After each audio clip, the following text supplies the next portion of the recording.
বড়দের প্রণাম, ছোটদের ভালোবাসা দিয়ে শুরু করলাম আজকের ব্লগটা। বাইরে ভাই আমি বানানি, আমার চ্যানেলের নাম বানানি ইনসাইড আউট। সেই চ্যানেলের একটা ছোট্ট ব্লগে আপনাদের সবাইকে স্বাগত। তো আজকে আমি ব্যাঙ্গালোর চলে যাচ্ছি, আমার ক্যাব আসছে এক্ষুনি। তো একা যাচ্ছি আজকে আমি ব্যাঙ্গালোরে। কোনোবার আমি একা জার্নি করি না, ফার্স্ট টাইম আমি জার্নি করছি আজকে একা। তো বড়মাসে যেতে পারছি না এই কারণে, যেহেতু শাশুড়ির শরীরটাও ভালো না, সেজন্য বড়মাসের টিকিট ক্যান্সেল করে দিয়ে আমি একা রওনা দিচ্ছি আমার গন্তব্যস্থানে। খুশিও মনের ভীষণ, যেহেতু আমার ছেলে মেয়ে সবাই রয়েছে, তাদের সাথে দেখা করতে। আর ছেলের জন্মদিন পরশুদিন 23 তারিখে, তো সেজন্য একটু খুশি। আর মনটাও ভীষণ খারাপ, বড়মাসাই যাচ্ছে না সাথে, তার জন্য মনটা ভীষণ খারাপ। কি করা যাবে, কিছু করার নেই, পরিস্থিতিটাই এমন। তো চলো বন্ধুরা, এই যে আমার লাগেজ প্যাক করেছি, বেশি লাগেজ নিয়ে নিই, তো অল্প নিয়েছি, একটু গঙ্গা জল নিয়ে নিয়েছি, মানে গঙ্গা জলটা তো পাওয়া যায় না। তো চলো বন্ধুরা, রাস্তায় দেখা হবে আবার, আর বেশি টাইম নিচ্ছি না, ক্যাব এসে গেছে।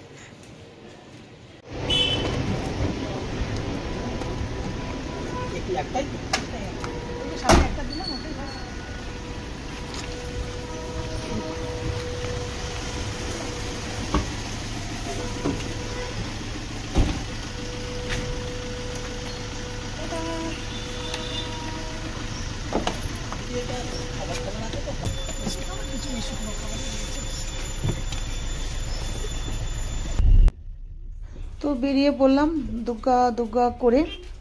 মনটা আজকে ভীষণ খারাপ লাগছিল একদিকে, যে এদের দুজনকে ফেলে যাচ্ছি, আবার খুশিও, ছেলে মেয়ের কাছে যাচ্ছি। যাই হোক, করতে তো হবেই, দুই দিকেই, তাই না? ওদিকে ছেলে মেয়েকেও সামলাতে হবে, এদিকে আমার বড়মশাই আর শাশুড়িকেও সামলাতে হবে, কিচ্ছু করার নেই। যাই হোক, শাশুড়িরও মনটা খারাপ। বেরোনোর সময় হাতটা ধরে বলছিল, বনানি বেশি দিন থেকো না, চলে এসো তাড়াতাড়ি, 10-12 দিনের জন্য। বছরে একবারই তো যাই, 2-3 মাস থেকে আসি। বিশেষ করে গরমটা, প্রত্যেক বছর গরমটা কাটিয়েই আসি। তো যেহেতু এবার শাশুড়ির কিছুদিন আগে শরীরটা খারাপ হয়েছিল, যার জন্য আর এবার রিস্ক নিলাম না। বড়মশাই বললো, আমি বাড়িতেই থাকি, তুমি একাই চলে যাও। অ্যাকচুয়াল আমারও যাওয়াটা ক্যান্সেলই হচ্ছিল, কারণ বড়মশাই পরে বললো যে না, ছেলের জন্মদিনটা আছে, ছেলেটারও মন খারাপ হয়ে যাবে, তুমি যাও 1 মাসের জন্য থেকে আসো।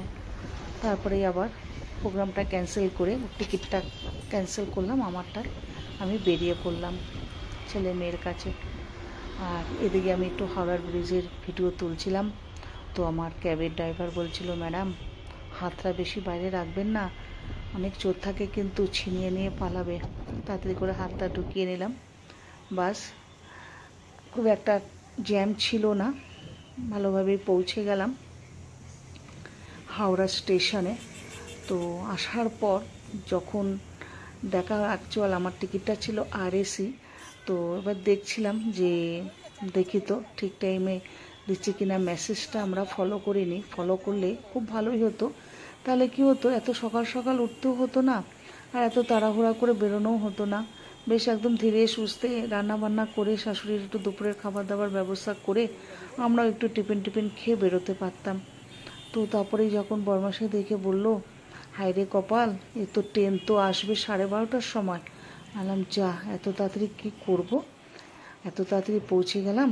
তো বলছে, কি করব, চলো বসেই থাকি। তো ঠিক আছে, বসে থাকা ছাড়া তো আর কোনো উপায় নেই। তার জন্য আমরা চলে আসলাম স্টেশনের ভিতর। এখন তো নতুন সিস্টেম করেছে যে এখানে লাগেজ ফার্স্ট চেক করে, তারপর ভিতরে ঢুকতে দেয়। আগে তো এসব সিস্টেম ছিল না। দেখুন হাওড়া স্টেশনের অবস্থা, চারিদিকে প্যাসেঞ্জার। কষ্ট হচ্ছে, ভীষণ কষ্ট, মানে কষ্ট ভীষণ গরম লাগছে। 10:40-এ আমাদের ট্রেন ছিল, 10:40। সেখান থেকে অ্যানাউন্স করলো 12:40। এবার 12:40 থেকে এখন অ্যানাউন্স করছে 2টোর সময়। এরপরে জানি না কি হবে, 2টোর পর আবার কখন বলবে। বিরক্ত লাগছে, গরমে থাকা যাচ্ছে না। চারিদিকে দেখো প্যাসেঞ্জার কীভাবে শুয়ে পড়ে রয়েছে, খুব খারাপ লাগছে, ভীষণ খারাপ লাগছে, মাইন্ডে আপসেট হয়ে গেছে সত্যি কথা বলতে।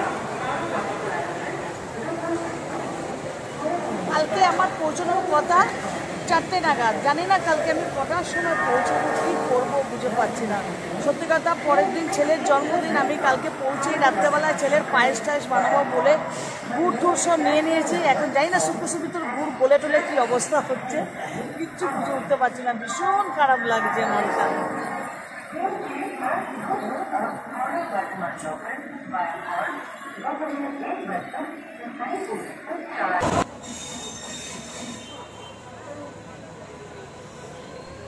প্রথমে তো 12:30 বললো, তারপর ফের অ্যানাউন্সমেন্ট করলো যে না 12:30 ক্যান্সেল হয়ে গেছে, 3:30 ঢুকবে।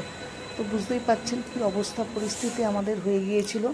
যাই হোক, আমি দুপুরবেলায় ট্রেনে যেটা খাবো বলে খাবারটা নিয়েছিলাম সেটাই আমরা স্টেশনে বসে খেয়ে নিলাম, কারণ মানে খিদেতে খুব কষ্ট হচ্ছিল। অ্যাকচুয়ালি এই ট্রেনটা সুপারফাস্ট ট্রেন, এসি সুপারফাস্ট। আর দুরন্ত তো আজকাল খুব দেরি করছে বলে এই ট্রেনটাতেই আমি যতবার যাই যাতায়াত করি, কিন্তু ফার্স্ট টাইম দেখলাম যে ট্রেনটা এরকম দেরি করে দিল।